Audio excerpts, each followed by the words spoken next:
Hello, everybody. This is Queen Pedii from Queen Pedii Writes, and today we have the next installment on the Surviving COVID-19 series. And I have with me Paul Peterson, who is another survivor of COVID-19. Um, so my first question for you is, where are you located? But currently, Yes, currently. okay, so I'm located in the southeast area in my home right now. Okay, so you're in Washington, D.C. Yep, Um, so hold on, when you caught COVID, were you in DC? yep. Okay. All right. So perfect. All right. So, how did you feel when they first said that coronavirus had hit the United States?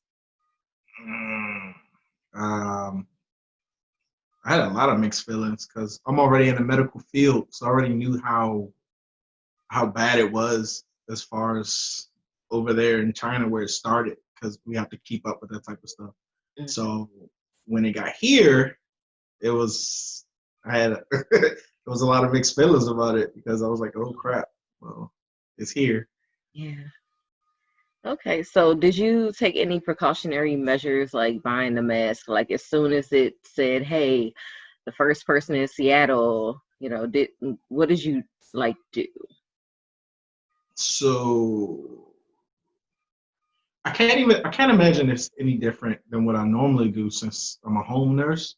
Hmm. So like for me specifically, it wasn't that much different from what I already do because I'm already up on like hygiene and stuff like that. So that what everybody is doing as far as this virus now has always been my daily life, pretty much. Wearing masks and cleaning things, Hmm. just taking precautions on like health period. So it wasn't it's not too different from what my job already is. Okay, so you were one of the essential workers who had to, no matter what, work through this whole pandemic. So when the lockdown came, what were your feelings about that? Mm. Well, that did kind of suck because, like you say, for me, I was essential, but for most of my friends and family, they weren't really essential. So I was able to enjoy that freedom of going back and forth to work and going outside and everything, but it felt empty because after work, I there was nobody for me to see, nobody for me to hang out with, Yeah. and everybody was just locked down, and I was just going back and forth to work. Mhm. Okay.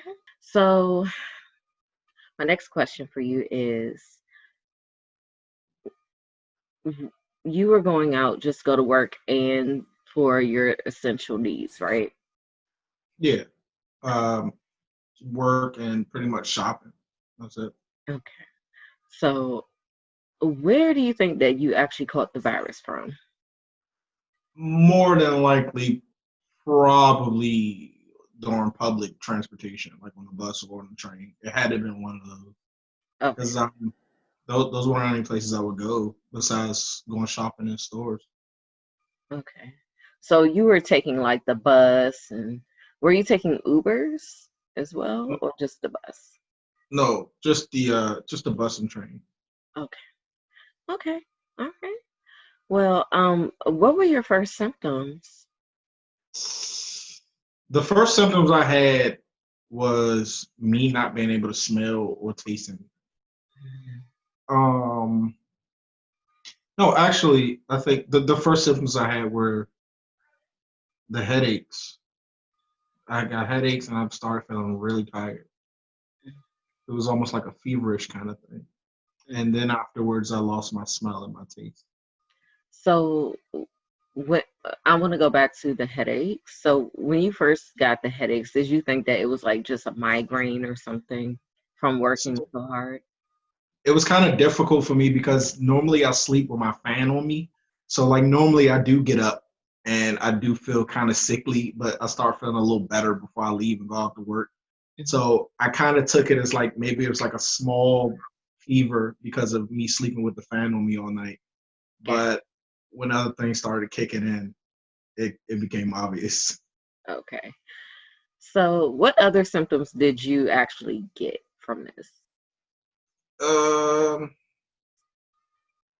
Besides me losing my smell and my taste, I started feeling like a small twinge of pain, like in the middle of my chest. I want to say like kind of like it was almost like it was right here in between Like the the clavicle? yeah, Okay. and there was an increase in mucus. Like I had a lot of mucus Wow. that I had to cough up and stuff. Okay. So, when you did finally go and get a COVID-19 test, and it came out positive, what were your feelings? So um, I wasn't really too. I didn't really have too many feelings about it because I already knew that I had it before before they told me it was positive. But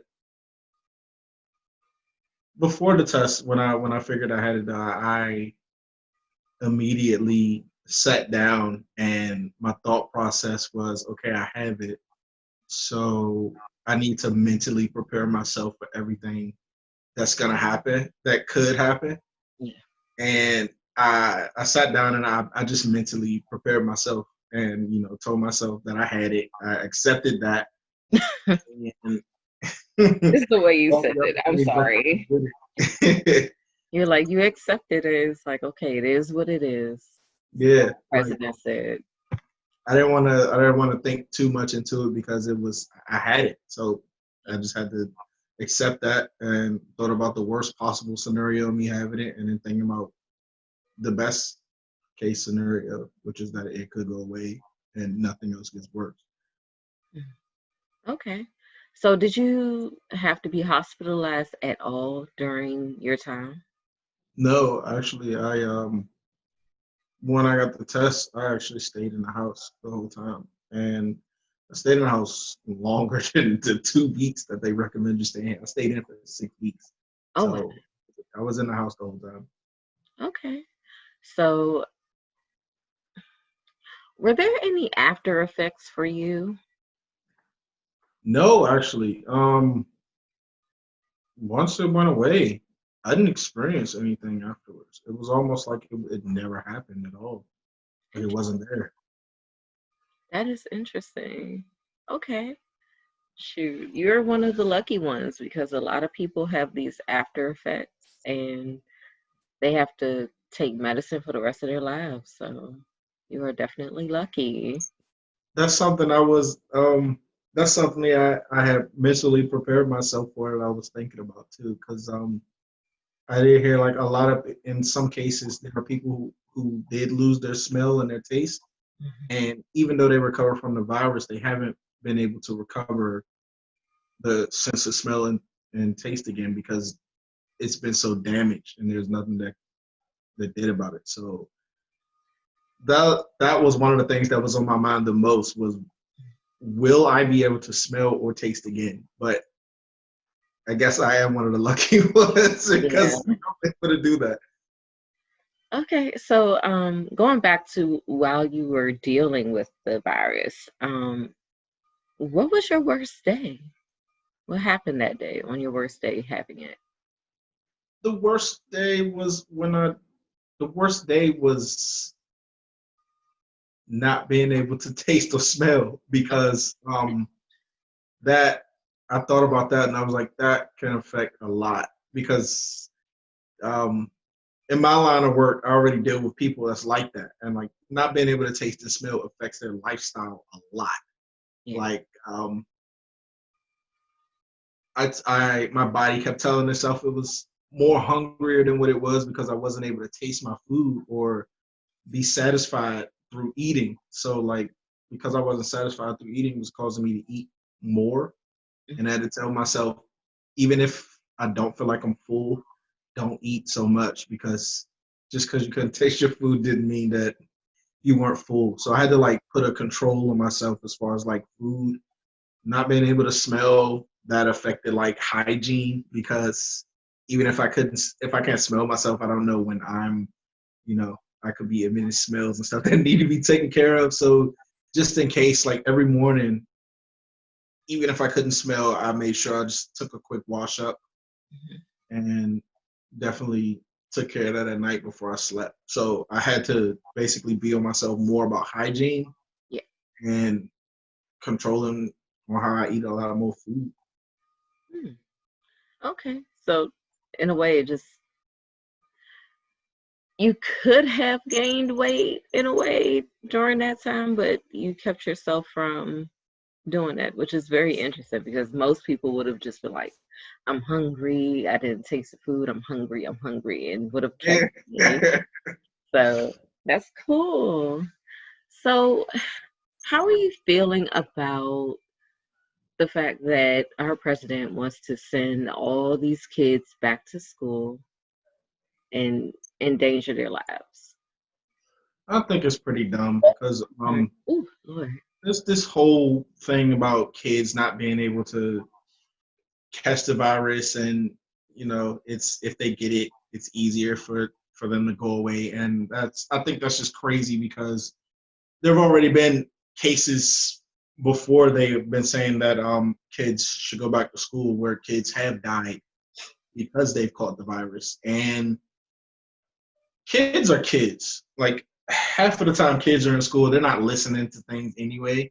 Mhm. There might be some kids that don't even understand the fact that this pandemic should be taken as seriously as they think it might be, but because they're kids, they're not thinking about things like that. So they could go to school one day, end up catching it the next day, don't know it.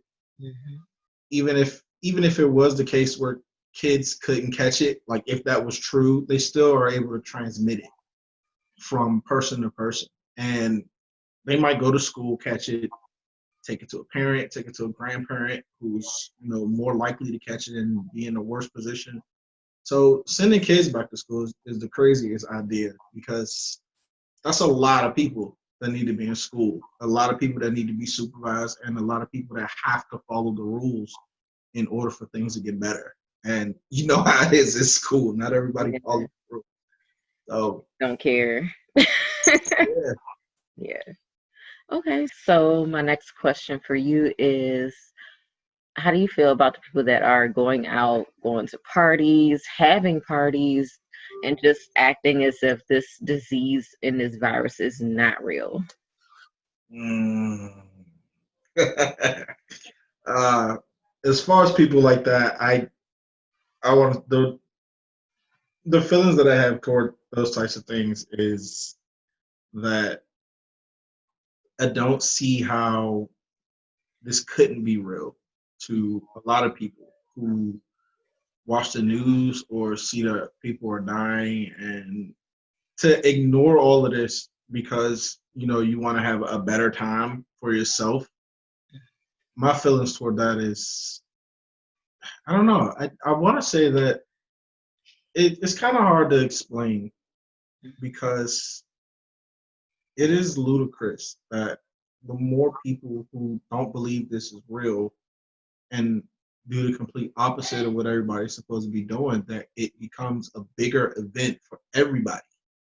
And pretty soon it's going to get to the point where it can't be ignored, but there's still going to be people out there that are going to ignore it anyway. And I'm not against people going out as long as the precautions are taken and the rules and stuff can be followed. But going out and having just a complete disregard for everything is really where the line needs to be drawn. And a lot of people are actually cracking down on that. Um, I don't know if people have been seeing the news recently where they've been saying where people are going out in big groups and having these parties and stuff in buildings and everything, where they're actually cutting water and electricity to Yeah, in those LA. in order to make those places, not livable so that they don't Yeah. group up like that.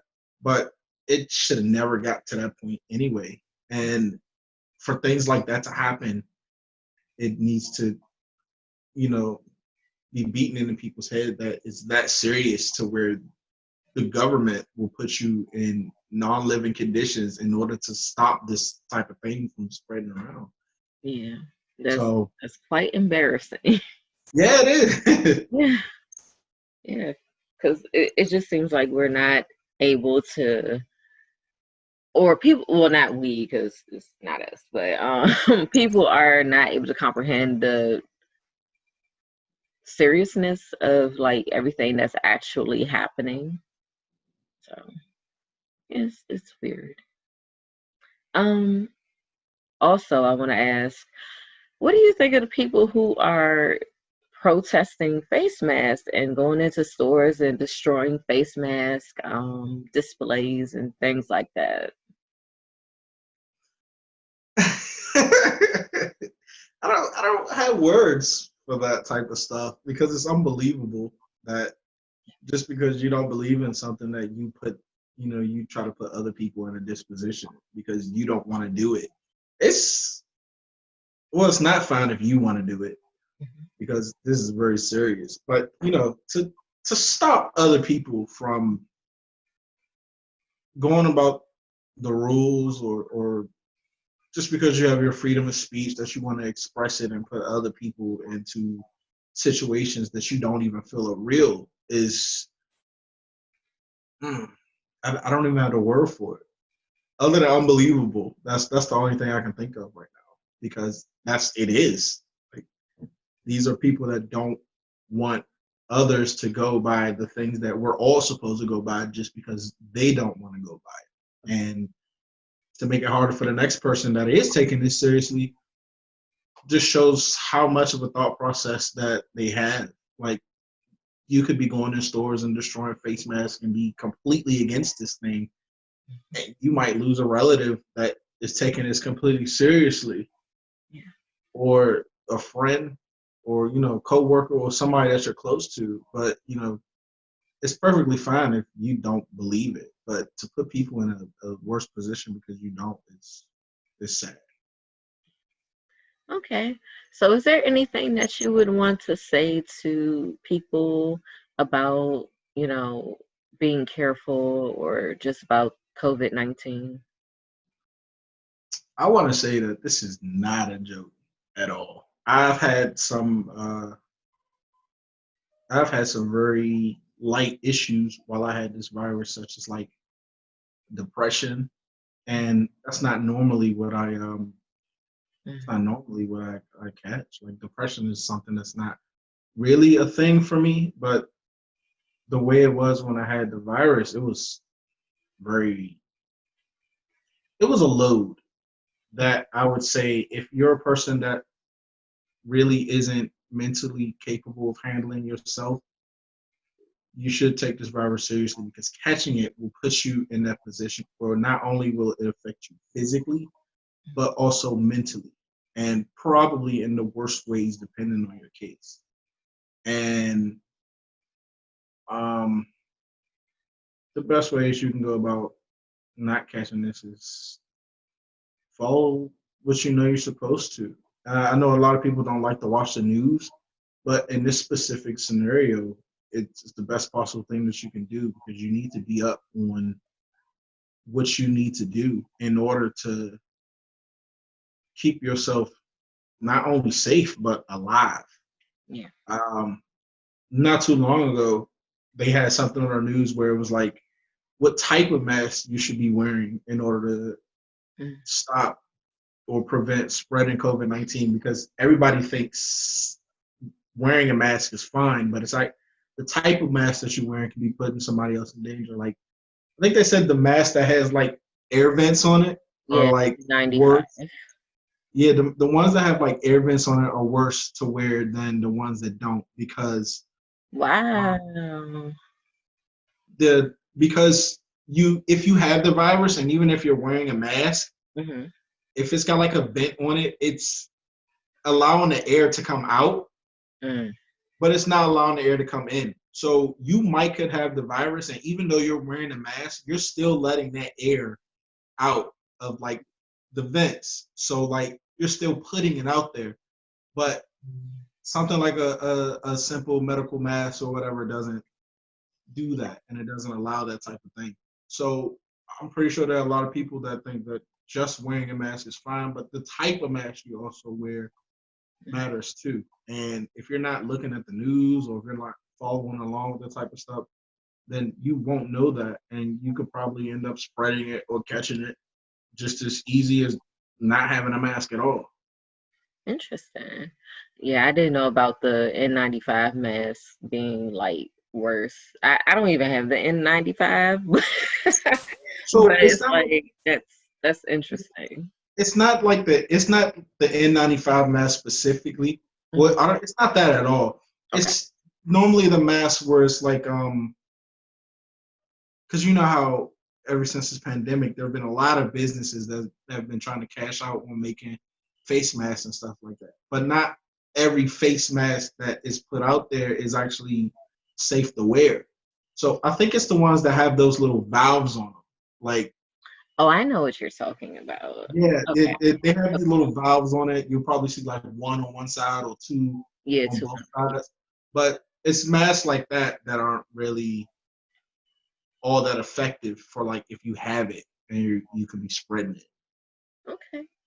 Oh, Okay. Well, I thank you oh so much for letting me interview you. I had a great time talking with you. And for everybody out there, please stay safe, stay home if you're not essential. Wear a mask, wash your hands, please. yeah, Keep your hygiene up. But most importantly, please wear a mask, please. All right, you guys. So stay safe, stay home, stay awesome. Thank you.